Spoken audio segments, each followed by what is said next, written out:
Madame la présidente, monsieur le ministre, mes chers collègues, cet article s'insère dans la volonté affirmée par ce texte : construire mieux, plus vite et moins cher.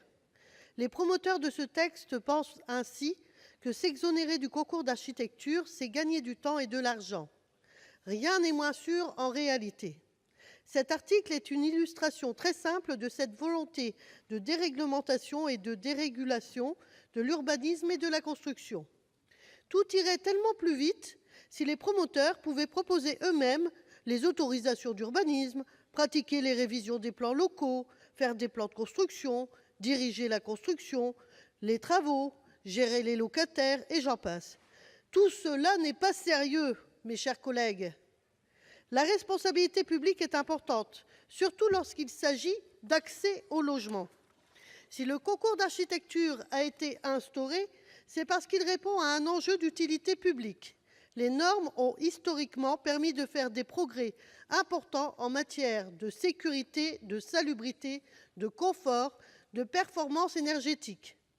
On voit bien depuis une dizaine d'années la montée en régime de la part des VEFA dans la production du logement social, que les promoteurs privés ont pris un rôle nouveau dans ce secteur de la construction des villes.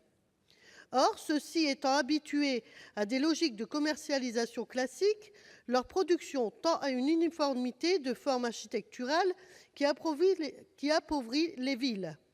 Ils sont plus intéressés par la rentabilité de l'opération que par sa pérennité, contrairement aux architectes. Dans ce processus, l'architecte n'est souvent qu'un exécutant dans le rôle. Il se limite à optimiser le rendement de plan et à chercher les solutions les plus économiques, souvent en partie au détriment de la qualité. Le risque avec la disparition du concours est que les bailleurs sociaux finissent par s'aligner sur la manière de faire des promoteurs et par perdre ce qui a été l'un de leurs grands mérites au cours du siècle passé, être les fers de lance de l'architecture, de l'innovation et du progrès. Voilà, mes chers collègues, pourquoi nous proposons le maintien du concours.